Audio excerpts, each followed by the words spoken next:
Good morning, friends. Today we are going to talk about abnormal respiratory patterns. In the last class, I mentioned what are the abnormal respiratory patterns.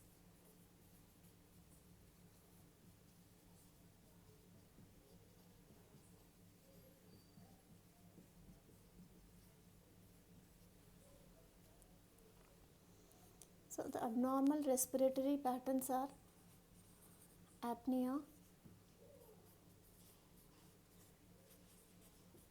hypoventilation, hyperventilation,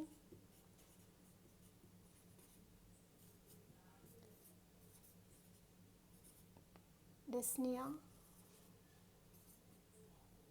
and periodic breathing.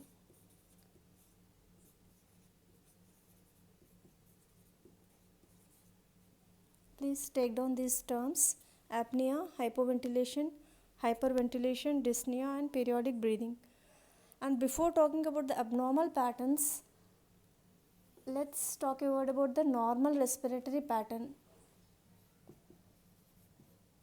which is eupnea. Here the rate, rhythm and depth of the respiration are normal. And apart from the abnormal respiratory patterns, there are some altered respiratory patterns. They are tachypnea, which indicates increase in the rate of respiration, and bradypnea, which is decrease in the rate of respiration, and polypnea. Here there is rapid and shallow breathing. If you notice in dogs, panting in dogs is like polypnea. That means rapid and shallow breathing. And here altered respiratory patterns can be seen physiologically, whereas abnormal respiratory patterns usually have some pathology. So we'll talk in detail about each abnormal respiratory pattern. First, coming to apnea. Apnea is temporary arrest of breathing, and depending upon the cause of apnea, it can be classified into many types.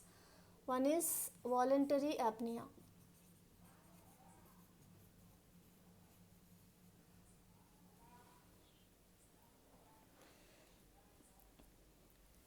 Voluntary apnea, it refers to temporary arrest of breathing due to voluntary control of respiration.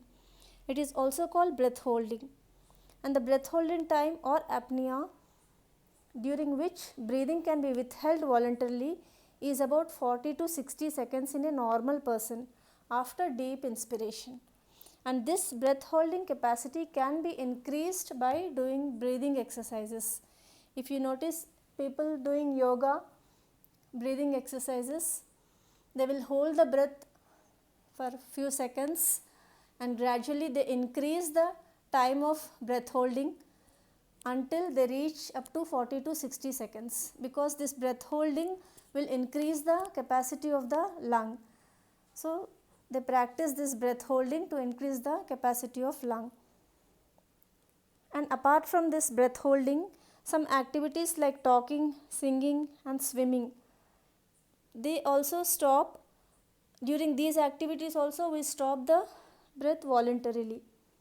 But after some time, after stopping the breath voluntarily for some time, the chemical drive overrides the voluntary inhibition and the person has uncontrollable desire to breathe. And ultimately, breathing is resumed involuntarily.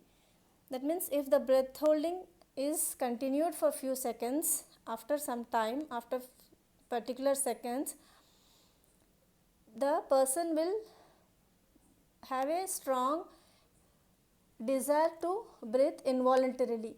That here, because the chemical drive overrides this voluntary inhibition. That is why it is not possible to commit suicide by voluntary breath holding or by voluntary apnea, So if we hold the breath by closing our mouth and nostrils for some time, the chemical drive will override this voluntary inhibition and the person will have a strong desire to breathe and the breathing is resumed involuntarily. So it is not possible to commit suicide by holding the breath voluntarily.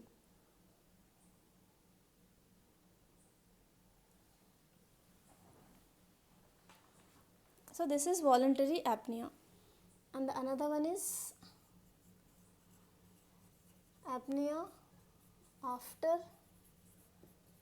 hyperventilation. Hyperventilation is excessive breathing.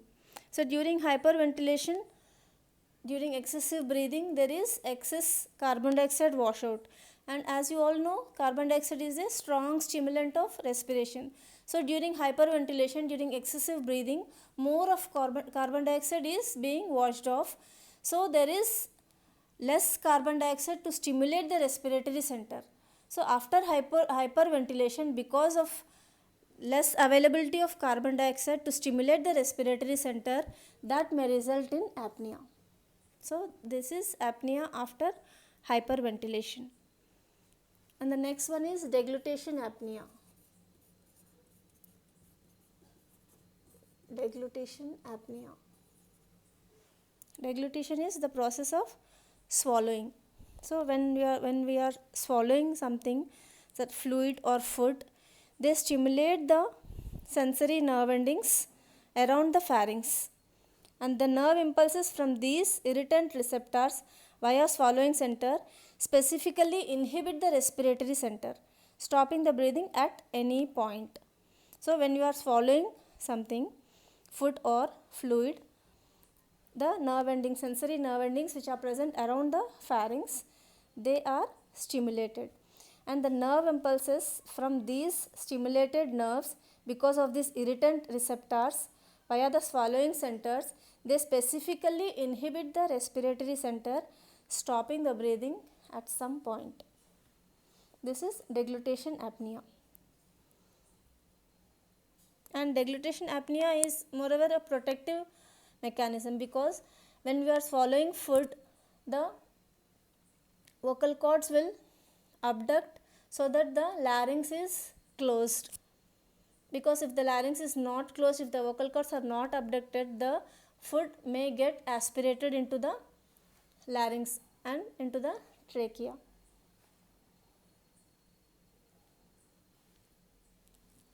So this is deglutition apnea.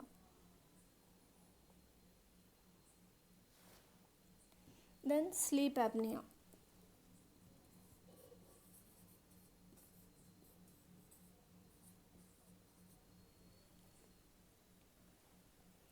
Sleep apnea it refers to the arrest of breathing for a brief period around 10 seconds during sleep in normal individuals.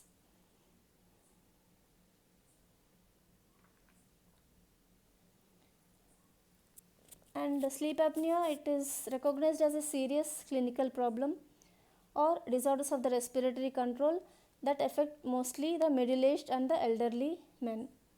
And it may occur in two forms. One is obstructive sleep apnea and non-obstructive or central sleep apnea. One is obstructive sleep apnea and non-obstructive or central sleep apnea. Please take down the points, whatever is being written on the board. It will be of use to you. So obstructive sleep apnea, it occurs when inspiration is prevented by transient blockage of the airway due to collapse of the hypopharynx as a result of loss of tone of the pharyngeal muscles, which prevent airflow through strong contractions of the inspiratory muscles. Partial airway obstruction causes snoring. It is usually seen in obese individuals, that is due to obstruction of the airway during sleep. And non-obstructive central apnea or central sleep apnea. It refers to complete stoppage of rhythmic activity from the respiratory centers. Obviously, during apnea, there is no respiratory muscle contraction. It is supposed to result from decreased chemoreceptor sensitivity to oxygen and carbon dioxide. And central sleep apnea has been proposed as one of the many possible causes of sudden infant death syndrome. So, central sleep apnea is one of the cause for sudden infant death syndrome. So, this is about apnea, voluntary apnea. That means voluntarily we hold the breath due to many reasons, and apnea after hyperventilation because of excessive breathing, carbon dioxide is washed out and there is no carbon dioxide or less carbon dioxide to stimulate the respiratory center. So there is no stimulation of respiratory center and there is no breathing. And deglutition apnea, that is during swallowing food or fluid, there is apnea. And sleep apnea, it can be obstructive sleep apnea or non-obstructive sleep apnea or central sleep apnea. Obstructive sleep apnea is due to obstruction to the airways, whereas non-obstructive or central sleep apnea is due to any abnormality in the respiratory centers or if the respiratory centers are not being stimulated. And next abnormal respiratory pattern is hypoventilation.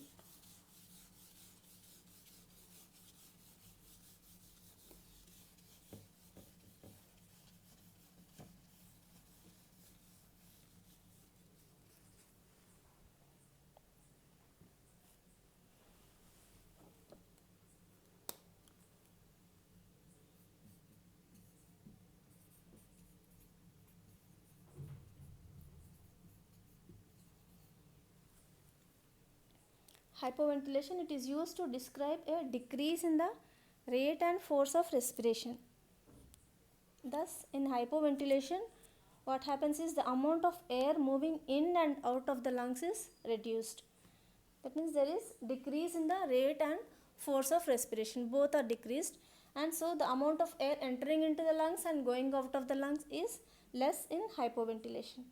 And the causes for hypoventilation can be depression of the respiratory centers or partial paralysis of the respiratory muscles. The cause of hypoventilation can be depression of respiratory centers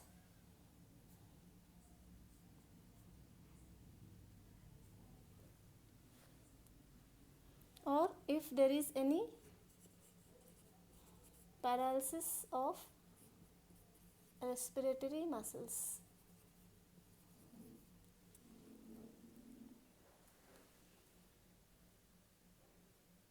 And due to hypoventilation, it can lead to hypoxia because there is less amount of air coming into the lungs, so that may result in hypoxia.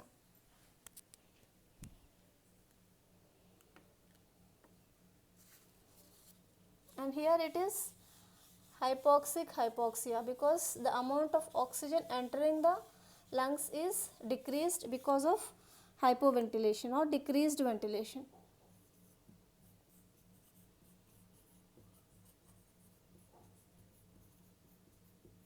Then hyperventilation. Hyperventilation, it refers to increase in the rate as well as force of respiration. Thus, in hyperventilation, the amount of air moving in and out of the lungs is increased. It is right opposite to hypoventilation. In hypoventilation, there was decrease in the rate and force of respiration, isn't it? Now here in hyperventilation, there is increase in the rate and force of respiration, and also the amount of air moving in and out of the lungs is increased. And the causes for hyperventilation can be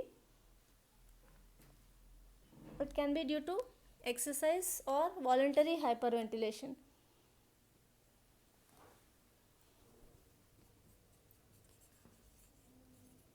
During exercise, During exercise, the skeletal muscles will be in activity, so there will be utilization of more of oxygen by the skeletal muscles. So to increase the content of oxygen, the breathing has to increase.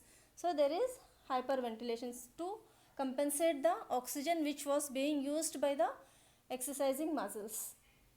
So to compensate for that loss of oxygen or utilization of oxygen, there is increase in breathing. Rate and force of respiration are increased so that more of oxygen can be taken in.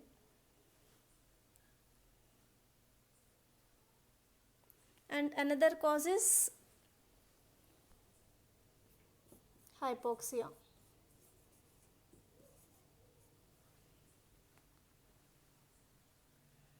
During hypoxia, there is less amount of oxygen, but the carbon dioxide content will be normal, and this carbon dioxide will stimulate the respiratory centers, thereby increasing the rate and force of breathing.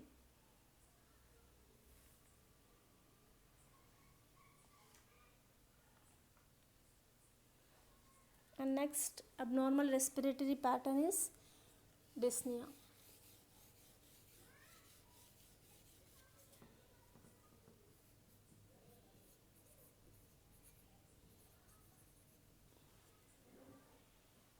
Dyspnea literally means depressed breathing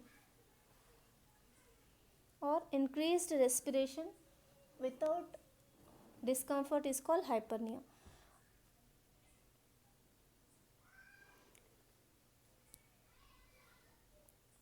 Dyspnea is literally speaking, it is difficulty in breathing, and there are some predisposing factors for dyspnea.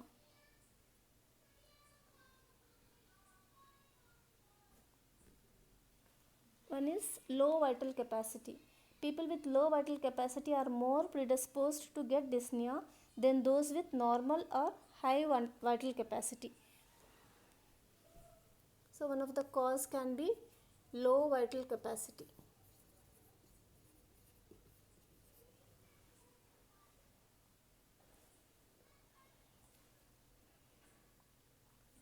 And maximum voluntary ventilation. Patients with reduced maximum voluntary ventilation, that means the air taken in or given out per minute, which is normal is 120 liters. And if there is any decrease in the maximum voluntary ventilation, that may lead to dyspnea. And breathing reserve. You should know about another term here, breathing reserve.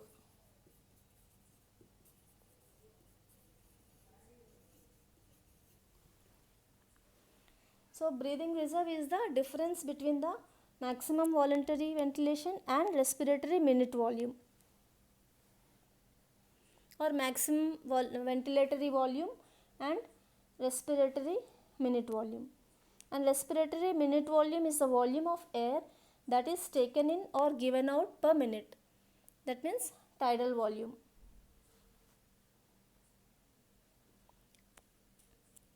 Tidal volume is the amount of air taken in per breath, isn't it? Whereas respiratory minute volume is the volume of air taken in per minute. That means normal tidal volume is the respiratory minute volume. Normal tidal volume is 500 ml, isn't it? So per minute into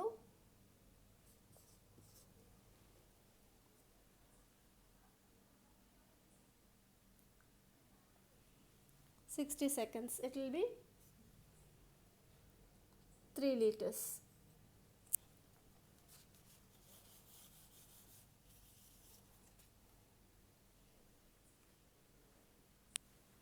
So now breathing reserve is the difference between the maximum ventilatory volume and the respiratory minute volume.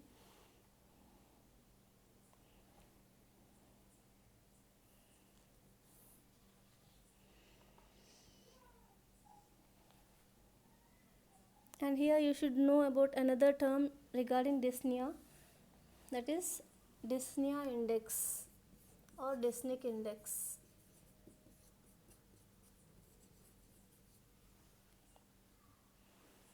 Dyspneic index refers to breathing reserve percentage of maximum ventilatory volume.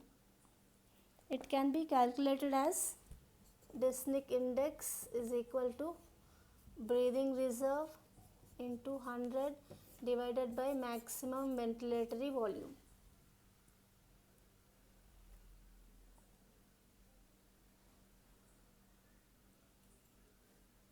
And normal value is around 90%.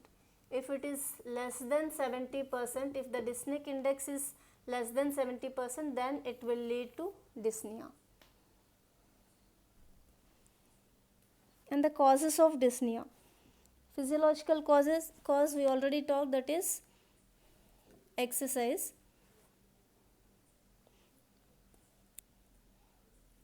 Because in hyperventilation we talked after exercise there is hyperventilation, and with this hyperventilation that will lead to difficulty in breathing. That means if the severity of the exercise is increased, then that will result in dyspnea. Physiological cause of dyspnea, one of the cause of dyspnea is severe muscular exercise. Pathological causes. It can be due to some respiratory disorders such as bronchial asthma, pulmonary edema or pneumothorax, and it can also be due to some cardiac failure, because cardiac failure will lead to pulmonary congestion, which will lead to tachypnea and which will lead to increased pulmonary ventilation, and ultimately it will lead to dyspnea.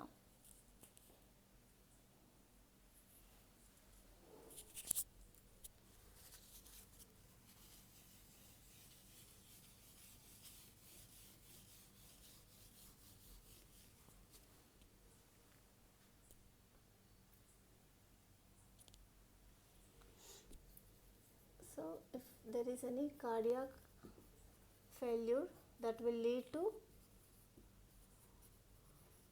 pulmonary congestion, that will lead to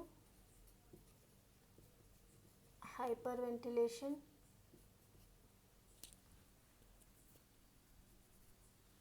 or tachypnea,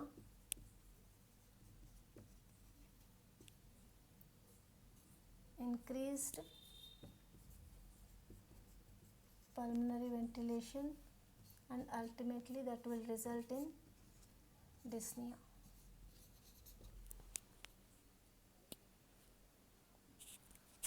So this was about dyspnea. And coming to another abnormal respiratory pattern,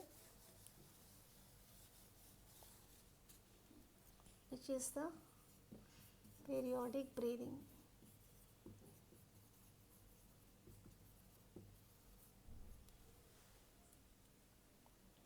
This periodic breathing is characterized by alternate periods of respiratory activity and apnea. That means for some time there will be respiratory activity and for some time there will be apnea. And it is of two types. So periodic breathing is alternate absence of respiration and also increased respiration. It can be of two types. One is Cheyne-Stokes breathing.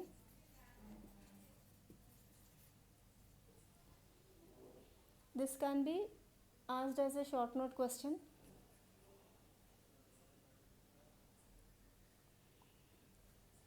And Cheyne-Stokes breathing, it is a periodic type of breathing in which alternate periods of respiratory activity and apnea occur at regular intervals.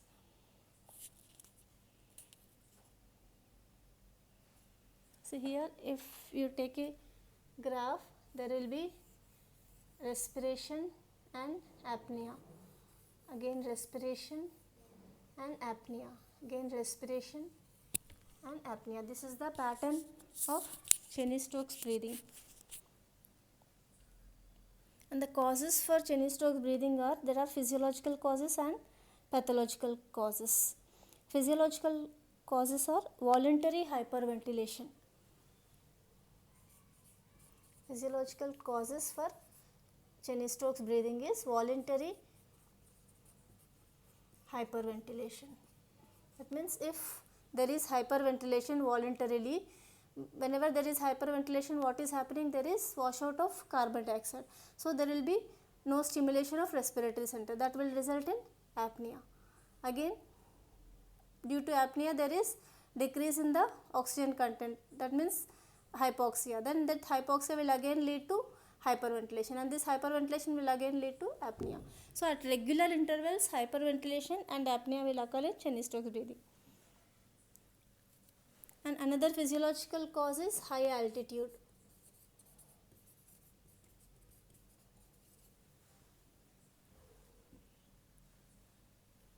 And it can also be seen during sleep in some individuals.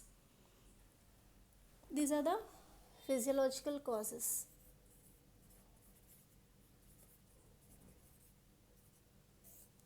Then coming to the pathological causes.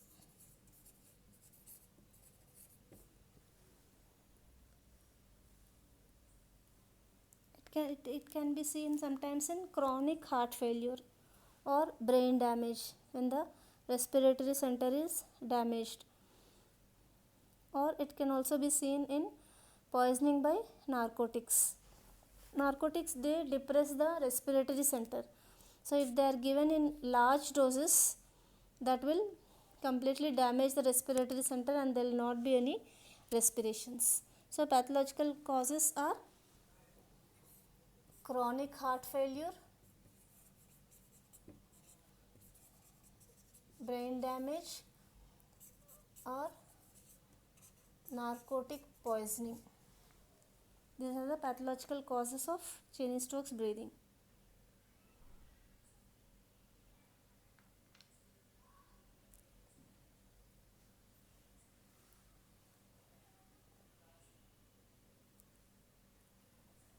During Cheyne-Stokes breathing, there is increased sensitivity of the central chemoreceptors to carbon dioxide.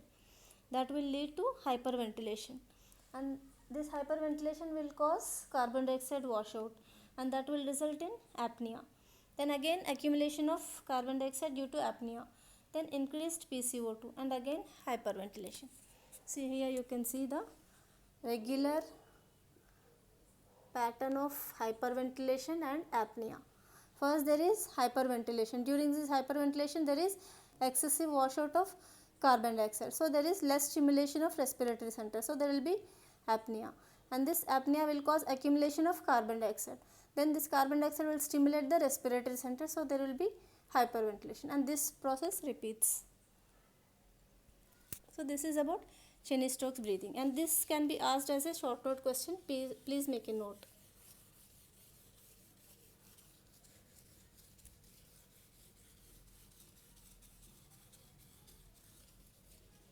And another type of respiration is Biot's breathing.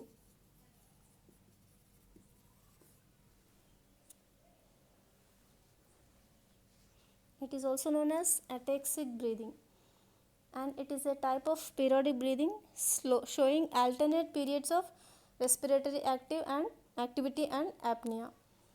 It differs from Cheyne-Stokes breathing in some aspects.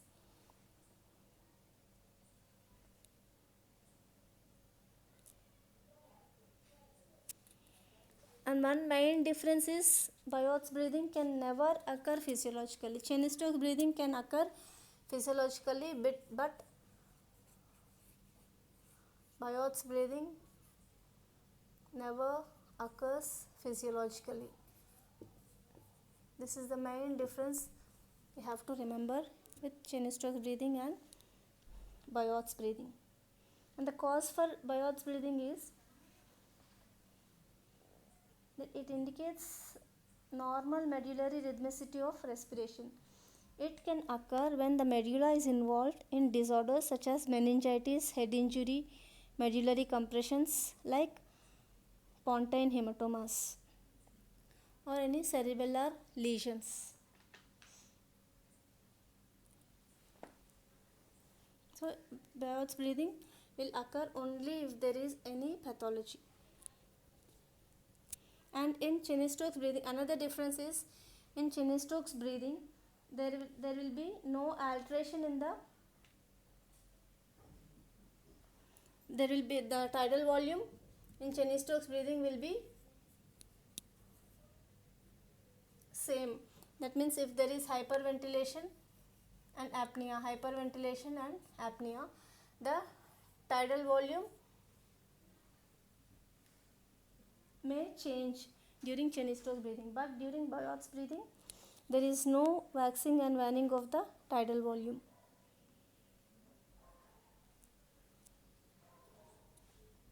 So this is about the abnormal respiratory patterns. Thank you.